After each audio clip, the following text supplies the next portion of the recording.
So after Hans Oersted discovered that there is a magnetic field, there is a magnetic field, मैं अक्सर magnetic field को vector भी लिखूंगा, due to presence of current, तो further उस पर discoveries होने लगी कि डायरेक्शन भी पता लगा ले ज़रा। तो उन्होंने देखा कि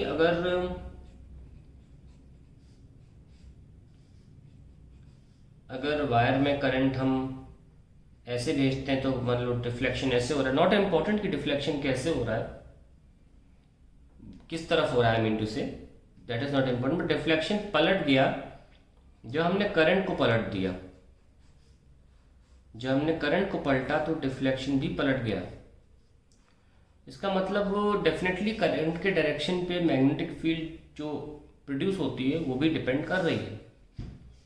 फाइनली जब हमने एक स्ट्रेट वायर लिया और कंपास नीडल का सहारा लिया तो कंपास नीडल ने हमको बताया कि डायरेक्शन जो है मैग्नेटिक फील्ड का वो इस तरीके से मिला हमें कि अगर करंट हम यहाँ से देख रहे हैं, suppose my view is top view with this and I see current coming out towards my eye, then direction of magnetic field was anticlockwise, इस तरीके से। तो यहाँ से बहुत सारे फिर रूल्स निकल आए, जैसे कि कैसे हम पता लगाएं कि डायरेक्शन क्या है। और अगर करंट ऐसे है तो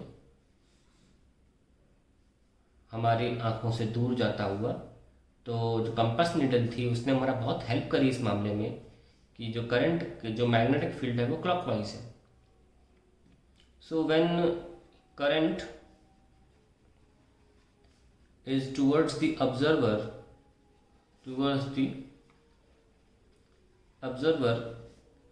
the magnetic field was anti-clockwise, and when current is away from the observer, the magnetic field was clockwise. तो दिस रूल हैड, इसको आसानी से करने के लिए रूल आया राइट हैंड थंब रूल, जिसने बोला suppose that you are holding a current carrying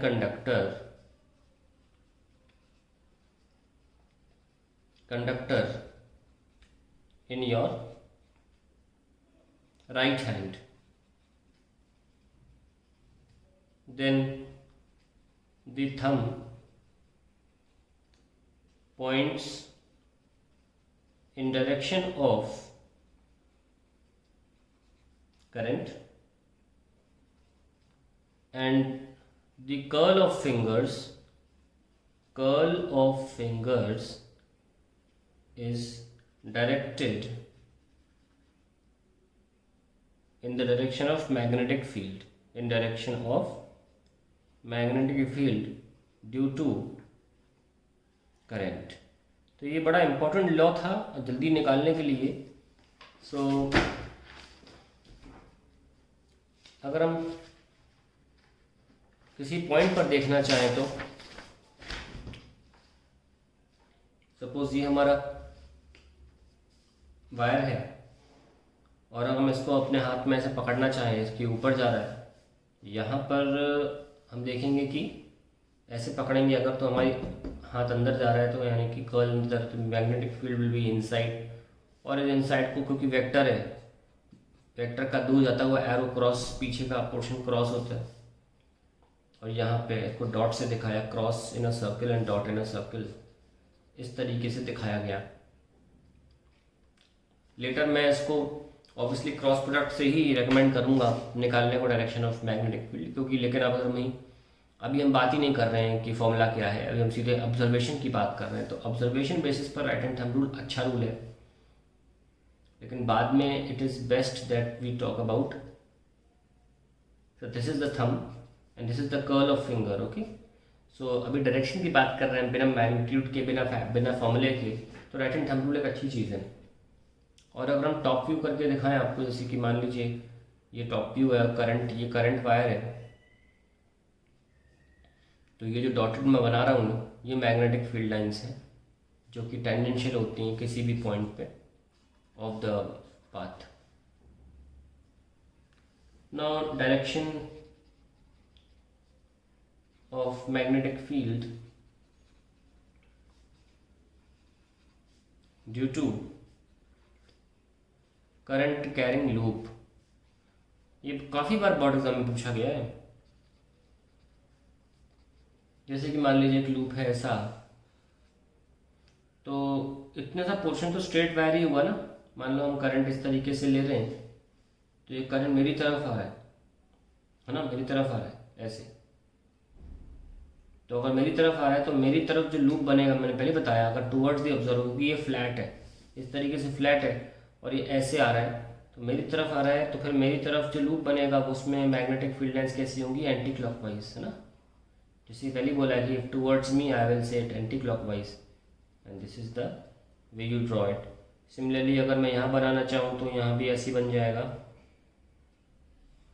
and so on. तो हर जगह पर बनाया जा सकता है ऐसे बहुत सारे लोकलाइज्ड, बहुत सारे लूप्स। और अगर मैं एक फ्रंट व्यू रूप में बनाऊँ कि मेरा करंट कैरिंग लूप ये है और मैं जानबूझ के इसको अभी के लिए एंटी क्लॉकवाइज ले रहा हूँ, तुमको पता है कि अंदर अगर मैं टॉप व्यू से देख रहा हूँ, आप नोटिस करिए कि मैग्नेटिक फील्ड लाइंस लूप के अंदर जो है वो बाहर निकल रही हैं और लूप के बाहर से नीचे जा रही हैं। तो जब बाहर निकलती है तो हम डॉट से दिखाते हैं,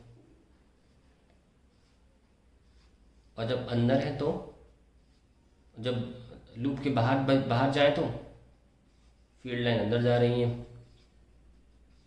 तो फील्ड लाइंस डॉट से दिखाई जाती हैं। For an anti clockwise current loop के अंदर डॉटेड होगी और लूप के बाहर क्रॉस फील्ड होगी, यानी कि inside the plane of paper, और ये आउटसाइड द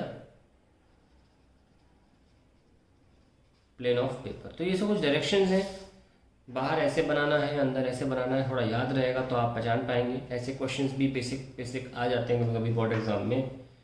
ये तो खैर इम्पोर्टेंट है, आप ये 2 बना दो काफ़ी है। आपने ये 10 में पढ़ाया होगा, याद होगा आपको, कार्डबोर्ड एक्सपेरिमेंट हुआ करता था 10th में, है ना, जिसमें हम बनाते थे डायग्राम्स। ये लूप वाला मैं ज़्यादा इसको एक्सप्लेन नहीं करूँगा, लेकिन आप बस याद दिलाने के लिए बता रहा हूँ कि इस तरीके से बनाया था आपने कि लूप के बीच में फील्ड लाइंस पास होती हैं और दूर चली जाती हैं, और ऐसे ऐसे और ऐसे। तो क्लॉकवाइज के लिए अंदर जाती हैं। क्लॉकवाइज अगर हम करंट ले लेंगे तो फिर ये अंदर जाएंगी। टॉप व्यू देखें तो क्रॉस अंदर हो जाएगा, बाहर डॉट हो जाएगा। Very important observation, and this is class 12th वे में हम ऐसे इसको ऐसे दिखाते हैं, ऐसे नहीं दिखाते हैं। मतलब हमें अगर मैग्नेटिक फील्ड लाइन दिखानी तो इस तरीके से दिखाएंगे। So this is about the direction of the magnetic field lines due to the current.